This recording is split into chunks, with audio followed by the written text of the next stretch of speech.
Hello student, स्वागत है आपका हमारे यूट्यूब चैनल अभी रॉय पीसीएम क्लासेस में। स्टूडेंट आज फिर नई वीडियो के साथ आज जो हम पढ़ने वाले हैं 10th क्लास की साइंस। और 10th क्लास की साइंस में हम लेके चल रहे हैं बेसिक, यानी कि बेसिक लेक्चर लेके चल रहे हैं।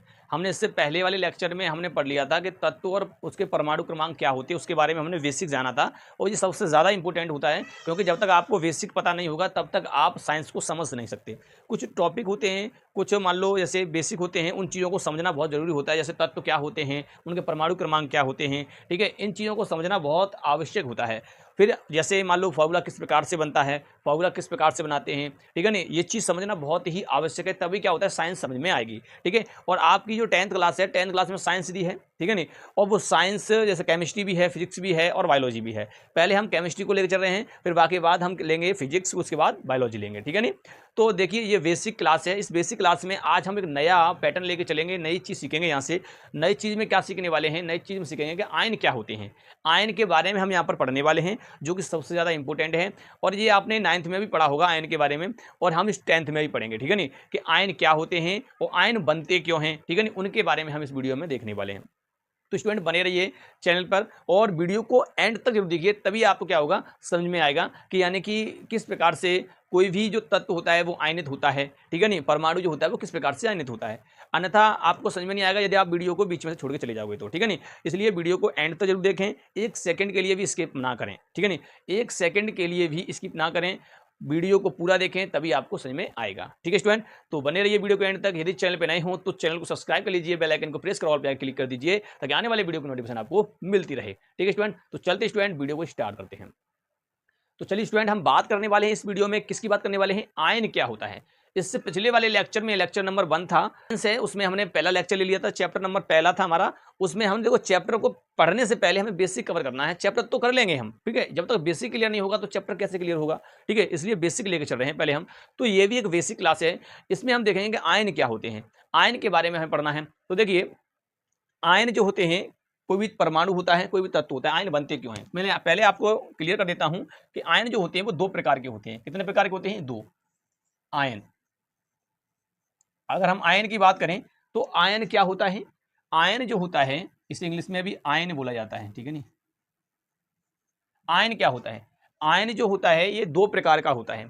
क्या प्रकार का होता है भाई, 2 प्रकार का आयन होता है। कितने प्रकार का होता है, 2 प्रकार का आयन होता है, ठीक है नहीं, 2 प्रकार का। सबसे पहला आयन जो होता है वो होता है आपका धन आयन। क्या होता है, धन आयन। इसे हम देखिए, इसे हम कहते हैं, जो आपका धनायन होता है उसे हम कैटायन बोलते हैं। और एक होता है आपका ऋणायन। क्या होता है, ऋणायन। ऋणायन को बनते हैं एनायन बोलते हैं, ठीक है नहीं, इंग्लिश में एनायन बोलते हैं, ऐसे कैटायन बोलते हैं। कैटायन यानी कि प्लस, यानी कि पॉजिटिव चिन्ह लगा होगा, उसके प्लस का साइन बना होगा इस प्रकार से। नेगेटिव का मतलब यह है कि इसका इस प्रकार से माइनस का लगा होगा उसके ऊपर, तो समझ जाएंगे कि ये कैसा है, नेगेटिव आयन है, यानी हम कह सकते हैं एनायन है, यानी कि ऋणायन है, ठीक है नहीं। और इसके ऊपर प्लस का साइन बना होगा तो हम कह देंगे कि वो क्या है, धनायन है, यानी कि ये वाला जो आयन है इस तत्व का वो है धनायन। अब धनायन और ऋणायन बनते क्यों हैं, तो सबसे पहले हम बात करते हैं आयन क्या होते हैं। देखो आयन का मतलब होता है किसी तत्व द्वारा इलेक्ट्रॉन का त्याग करना और इलेक्ट्रॉन का ग्रहण करना, तब बनते हैं तुम्हारे आयन। तो तत्व द्वारा, किसी तत्व द्वारा इलेक्ट्रॉन का ग्रहण करना या इलेक्ट्रॉन को त्यागना आयन कहलाता है। क्या कहलाता है, आयन कहलाता है। यानी कि जब इलेक्ट्रॉन त्यागेगा तो भी आयन बनेगा, इलेक्ट्रॉन ग्रहण करेगा तब भी आयन बनेगा, ठीक है नहीं। तो वो कौन कौन से आयन बनते हैं वो मैंने बता दिया। 2 प्रकार के आयन होते हैं, धनायन होता है और एक ऋणायन होता है। इससे कैटायन बोलते हैं, इससे एनायन बोलते हैं। इस पर पॉजिटिव चार्ज, मतलब पॉजिटिव का चिन्ह आता है इस प्रकार से प्लस जैसा, और इस पर ये माइनस का चिन्ह आता है, ठीक है नहीं। तब आपको कहेंगे कि ये क्या है, आपका एनायन है और ये आपका कैटायन है, ठीक है। तो आयन क्या होता है, आयन की सिंपली परिभाषा तो यही होती है, किसी तत्व द्वारा इलेक्ट्रॉन को ग्रहण करना या इलेक्ट्रॉन को त्यागना क्या कहलाता है, आयन कहलाता है, ठीक है नहीं। वैसे तो एक और परिभाषा होती है आयनन, आयनित यौगिक कहते हैं, वो यौगिक में चला जाता है। जब ये यौगिक आयनित होता है किसी विलयन में जाकर तो वो धनायन और ऋणायन में टूट जाता है, तब उससे कहते हैं हम आयनित यौगिक, ठीक है नहीं। परंतु यहाँ पर केवल आयन की बात करते हैं। आयन का मतलब होता है इलेक्ट्रॉन का त्याग करना, इलेक्ट्रॉन को ग्रहण करना, आयन कहलाता है, ठीक है नहीं। इलेक्ट्रॉन को त्यागना या इलेक्ट्रॉन को ग्रहण करना, तो इससे बनता है आपका आयन। चलिए सबसे पहले मैं आपको बात करता हूं धनायन की। किसकी बात करते हैं हम, धनायन की बात करते हैं। तो चलिए सबसे मैं इसको रब कर देता हूं, उसके बाद हम देखते हैं कि धनायन क्या होता है। तो चलिए सबसे पहले हम बात करते हैं यहां पर धनायन की। धनायन सबसे पहले हम बात करेंगे धनायन, इसको हम कहते हैं कैटायन बोलते हैं। क्या बोलते हैं? कैटायन बोलते हैं। धनायन क्या होता है? धनायन की अगर हम बात करें तो समझिए, सबसे पहले आपने तत्व पढ़े हैं। देखो 9th में भी पढ़ाया जाता है तत्व के बारे में। कोई भी तत्व, जैसे मेंडलीव की आवर्त सारणी जो है उसमें 118 तत्व हैं, उसमें धातुएं भी हैं और अधातुएं भी हैं और कुछ गैसें भी हैं, ठीक है नहीं। तो ऐसे करके हम यहाँ पर हम बात करने वाले हैं धनायन की। तो धनायन हम कैसे पता पड़ेगा भाई धनायन क्या होता है? तो कोई भी तत्व ले लीजिए। चलिए हम बात करते हैं धनायन क्या होता है, यानी कि इंग्लिश में कहते हैं इसे कैटायन बोलते हैं। कैटायन क्या होता है? धनायन का मतलब ये होता है कि इसके ऊपर भी एक प्लस का साइन होगा। किसका होगा? पॉजिटिव साइन होगा। किसी तत्व के ऊपर पॉजिटिव साइन, तब कहेंगे कि वो एक धनायन है। परंतु धनायन बनता किस प्रकार से? तो चलिए, हमने इससे पहले वाले लेक्चर में पढ़ लिया है कि यानी कि तत्व और तत्व के परमाणु क्रमांक। तो चलिए मैं उसमें से एक तत्व लेता हूं। तो वो मैंने तत्व ले लिया, जैसे मान लीजिए सोडियम मैंने ले लिया। सोडियम का परमाणु क्रमांक जो होता है स्टूडेंट, वो होता है आपका 11। कितना होता है? 11 होता है, ठीक है। इस सोडियम के हम क्या करेंगे? इलेक्ट्रॉनिक विन्यास करेंगे। जब इलेक्ट्रॉनिक विन्यास आपने पढ़ लिया है, किसमें पढ़ लिया भैया? आपने पढ़ लिया है 9th क्लास में। तो इसको करते हैं हम 2,8,1, ठीक है नहीं, 2,8,1, यानी कि इस प्रकार से इसको तोड़ते हैं। इसका मतलब ये होगा पहली कक्षा में इलेक्ट्रॉन संख्या कितनी होगी? 2, दूसरी कक्षा में 8 और तीसरी कक्षा में इसके 1 इलेक्ट्रॉन होगा, यानी कि कह सकते हैं बाह्यतम कोश में। यानी समझिए, जैसे आपका ये होता है परमाणु, सोडियम का लेके चल रहे हैं तो यहाँ पर सोडियम बना लिया। इस प्रकार से इसकी पहली कक्षा, ये दूसरी कक्षा, इसकी ये तीसरी कक्षा, ठीक है ना, इस प्रकार से। तो इसकी पहली कक्षा में कितने इलेक्ट्रॉन होंगे भैया? 2 इलेक्ट्रॉन होंगे, इस प्रकार से 2 इलेक्ट्रॉन। दूसरी कक्षा में 8 इलेक्ट्रॉन, तो 1 2 3 4 5 6 7 8। और इसकी जो तीसरी कक्षा है इसमें 1 इलेक्ट्रॉन होगा। अब देखिए, प्रत्येक तत्व जो होता है वो अष्टक पूरा करना चाहता है। इसका मतलब यह है कि वो अपने 8 इलेक्ट्रॉन करना चाहता है अपने वाह्यतम कोश में। तो यहाँ पर तो भैया 1 इलेक्ट्रॉन है इसके वाह्यतम कोश में। अब ये चाहता है कि मेरे 8 इलेक्ट्रॉन हो जाए, तो ये 7 इलेक्ट्रॉन किसी से ग्रहण करेगा। तो एक बात और समझिए कि 7 इलेक्ट्रॉन ग्रहण करना बहुत मुश्किल हो जाएगा, ठीक है नहीं। केवल ये अपना 1 इलेक्ट्रॉन दान कर सकता है। क्या कर सकता है? दान कर सकता है, क्योंकि 7 इलेक्ट्रॉन ग्रहण करेगा भाई तो नहीं कर सकता। 1 इलेक्ट्रॉन ये अपना दान तो कर सकता है। तो जब ये क्या करता है कि यहाँ से 1 इलेक्ट्रॉन जब निकालता है, किसी को भी दे, मान लो कोई भी तत्व हो उसको अगर देगा, तो यहाँ से जब 1 इलेक्ट्रॉन निकलेगा, 1 इलेक्ट्रॉन यहाँ से जब निकल के जाएगा, बाहर निकल के जाएगा, तो अब बताइए यहाँ पर कितना इलेक्ट्रॉन रह जाएगा? यहाँ इलेक्ट्रॉन रह जाएगा 10, क्योंकि भैया 11 इलेक्ट्रॉन थे। कितने इलेक्ट्रॉन थे? 11 इलेक्ट्रॉन, क्योंकि आपको पता है परमाणु क्रमांक जितना होता है उतना इलेक्ट्रॉन होते हैं। ध्यान रखना है, जितना इलेक्ट्रॉन उतना ही परमाणु क्रमांक। पी जो होगा प्रोटॉन संख्या, वो भी इसमें 11 होगी। प्रोटॉन संख्या कहिए या परमाणु क्रमांक की अगर बात करेंगे, जैसे मान लो जेड होता है, जेड भी इतना होगा 11, परमाणु क्रमांक की भी 11 होगा, ठीक है नहीं। न्यूट्रॉन की संख्या की बात करेंगे तो 12 आएगी। क्यों आएगी? क्योंकि सोडियम का द्रव्यमान संख्या जो होता है 22 होता है। ध्यान रखना है कि जो नीचे संख्या होती है, जैसे समझिए परमाणु का प्रतीक जो होता है वो इस प्रकार से होता है। नीचे होता है द्रव्यमान, परमाणु क्रमांक, नीचे क्या होता है? परमाणु क्रमांक होता है, ठीक है नहीं। ऊपर द्रव्यमान संख्या होती है, द्रव्यमान होता है, द्रव्यमान संख्या क्या होता है? द्रव्यमान संख्या। ध्यान रखना है, जो समझा रहा हूं उसे समझिए पहले। ये परमाणु का संकेत हमने मान लिया। यहाँ इस एक्स की जगह पर कोई भी परमाणु, सोडियम हो सकता है, क्लोरीन हो सकता है, हाइड्रोजन हो सकता है, लिथियम हो सकता है, बेरिलियम हो सकता है, कुछ भी हो सकता है, ठीक है नहीं। तो यहाँ पे हमने सोडियम ले लिया। अब सोडियम यहाँ पे जब लोगे तो जैसे सोडियम हो गया। अब सोडियम का नीचे होता है परमाणु क्रमांक, यहाँ पे तो आता है, तो ये परमाणु क्रमांक हो गया। रोल नंबर कहते हैं, जैसे स्कूल में होते हैं रोल नंबर से बोलता है ना, इसी प्रकार से। तो ये 11वें नंबर पे आता है। अब इसका दूना कीजिए तो 22 का यानी 23 उसका द्रव्यमान संख्या होता है ऊपर। अब आप देखिए, जितना प्रोटॉन की संख्या उतना ही परमाणु क्रमांक, प्रोटॉन संख्या उतना ही परमाणु क्रमांक, जितना परमाणु क्रमांक होता है उतना ही प्रोटॉन संख्या होती है। इलेक्ट्रॉन संख्या जितना परमाणु क्रमांक उतना ही इलेक्ट्रॉन होता है, तो 11 इलेक्ट्रॉन होता है। अब इस पर न्यूट्रॉन कितने हैं? तो इसको इसमें से घटा दीजिए द्रव्यमान संख्या में से, तो आपका निकल आएगा न्यूट्रॉन की संख्या, तो 12 होती है इसमें, ठीक है। तो 12 इसमें क्या होती है? न्यूट्रॉन की संख्या होती है, ठीक है। अब समझिए, जब इसमें से 1 इलेक्ट्रॉन निकलेगा, जैसे मान लो हमने यहाँ पर सोडियम लिया, क्या लिया? सोडियम। अब सोडियम से 1 इलेक्ट्रॉन बाहर निकल जाएगा। कितना निकलेगा इसमें से? बाहर निकलेगा 1 इलेक्ट्रॉन। हम इसमें से 1 इलेक्ट्रॉन को बाहर निकाल रहे हैं, तो जब यहां से निकालेंगे तो इस प्रकार से होगा सोडियम। अब 1 इलेक्ट्रॉन निकाल रहे हैं तो यहां पर +1 लगा सकते हैं, और यहाँ से एक इलेक्ट्रॉन तुम्हारा बाहर निकल रहा है, तो इस प्रकार से लिख सकते हैं इसको हम, ठीक है नहीं। जब एक इलेक्ट्रॉन यहाँ से बाहर निकल रहा है तो देखिए ये यहाँ से जब निकला तो यहाँ पर प्लस साइन आया ऊपर। अब आप कहोगे यहाँ प्लस आया है, प्लस का मतलब ये है कि यहाँ पर अब पॉजिटिव आयन रहेगा। कैसा रहेगा? पॉजिटिव यानी धनायन रहेगा। एक इलेक्ट्रॉन जब निकलेगा तो कमी हो जाएगी, इलेक्ट्रॉन की कमी से धनायन बनता है। क्या बनता है? कमी से बनता है धनायन। कैसे? समझिए। अब यहाँ पर आपका कितना परमाणु क्रमांक था? समझिए, यहाँ पर तो 11 था। यहाँ पर अभी जो पहले क्रिया से पहले की बात है तो यहाँ पर इलेक्ट्रॉन भी 11, प्रोटॉन भी 11, और प्रोटॉन होता है पॉजिटिव चार्ज। ध्यान रखना है, प्रोटॉन होता है पॉजिटिव चार्ज। प्रोटॉन कैसा होता है? प्रोटॉन जो होता है, प्रोटॉन आपका प्रोटॉन आपका जो होता है वो कैसा होता है? प्लस चार्ज यानी पॉजिटिव चार्ज होता है। ध्यान रखना है, हमेशा इस पर कैसा रहता है? Positive charge. अब देखिए इस पर प्रोटॉन की संख्या यहाँ पर 11 है। अब यहाँ पर देखिए जब एक इलेक्ट्रॉन निकल जाएगा तो यहाँ पर कितना इलेक्ट्रॉन रह गया भैया? 10 इलेक्ट्रॉन रह गया। इलेक्ट्रॉन की संख्या 10 रह जाएगी यहाँ पर, और यहाँ इलेक्ट्रॉन संख्या कितनी है? देखिए 11 इलेक्ट्रॉन संख्या है।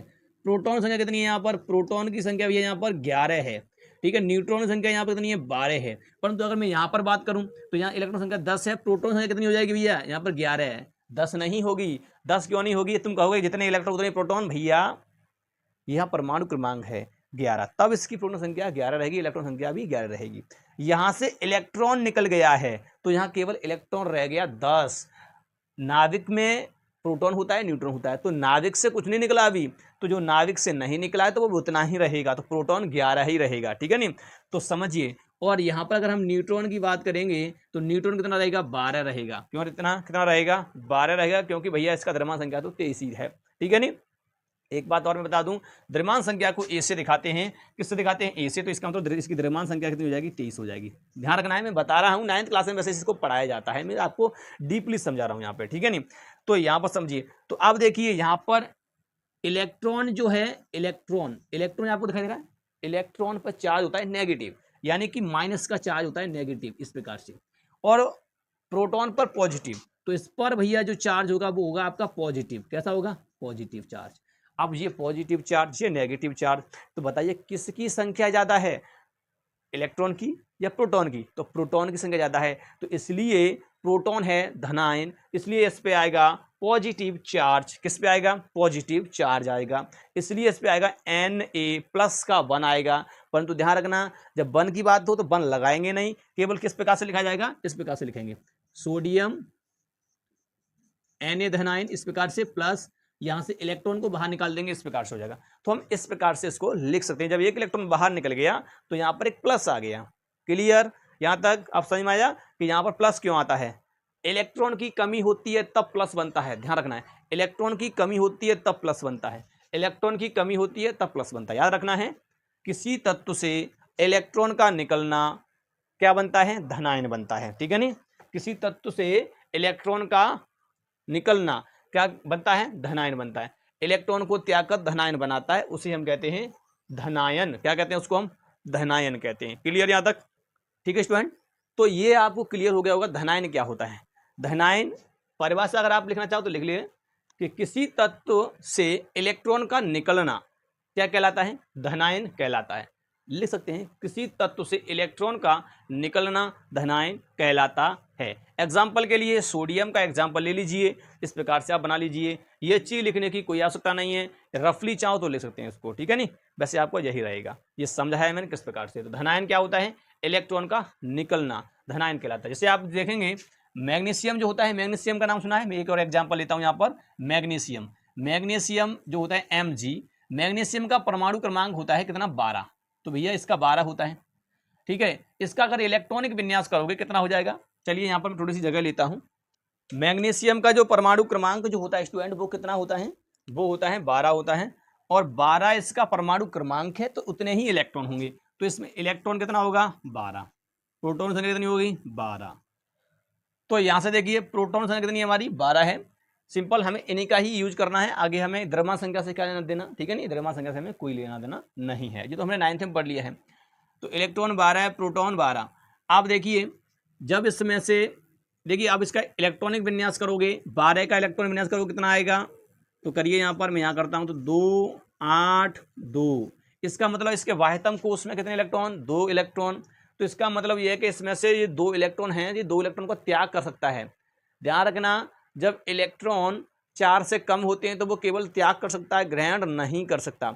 4 से अधिक होते हैं तो वो इलेक्ट्रॉन को ग्रहण कर सकता है, 2 या 3 इलेक्ट्रॉन ग्रहण कर सकता है। तो ये इलेक्ट्रॉन ग्रहण नहीं कर सकता। ये इलेक्ट्रॉन 2 इलेक्ट्रॉन है और 2 इलेक्ट्रॉन को ये त्याग सकता है, किसी से 6 इलेक्ट्रॉन नहीं ले सकता 2 इलेक्ट्रॉन के बदले।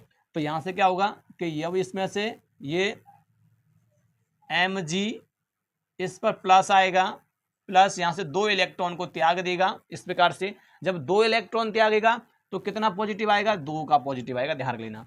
तो इस पर +2 आएगा, 2 इलेक्ट्रॉन त्यागा तो 2 आया, 3 इलेक्ट्रॉन त्यागा तो 3 आया, ठीक है नहीं। इस प्रकार से होता है। तो ये तुम्हारे अब यहाँ पर इलेक्ट्रॉन संख्या कितनी रह गई, यहाँ इलेक्ट्रॉन संख्या आपकी रह गई भैया 10 रह गई।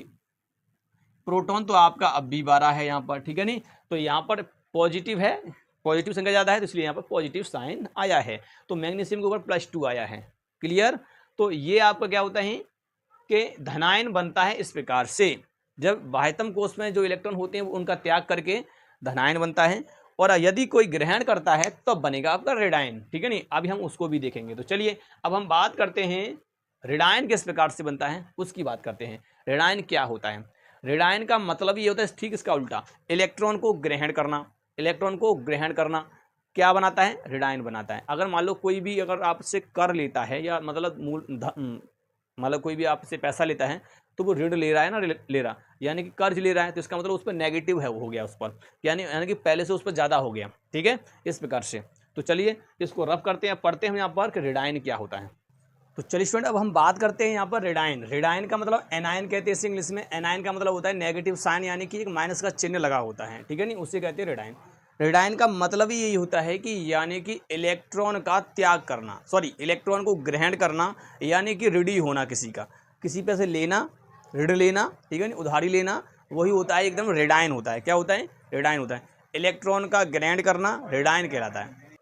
किसी तत्व द्वारा इलेक्ट्रॉन का ग्रहण करना, किसी तत्व द्वारा इलेक्ट्रॉन को ग्रहण करना क्या कहलाता है, ऋणायन कहलाता है, ठीक है। तो देखिए समझिए यहाँ पर ऋणायन क्या होता है। यहाँ पर हम एक एग्जाम्पल लेके चलते हैं, एक एग्जाम्पल आपको मैं यहाँ पर लेके चलता हूँ, तब आपको क्लियर तरीका से समझ में आ जाएगा। एक एग्जाम्पल हमारा यहाँ पर लेके चलेंगे क्लोरीन का। क्लोरीन जो होता है, क्लोरीन है आपने पढ़ा हुआ, क्लोरीन कितने पर आता है, 17 पर आता है भैया।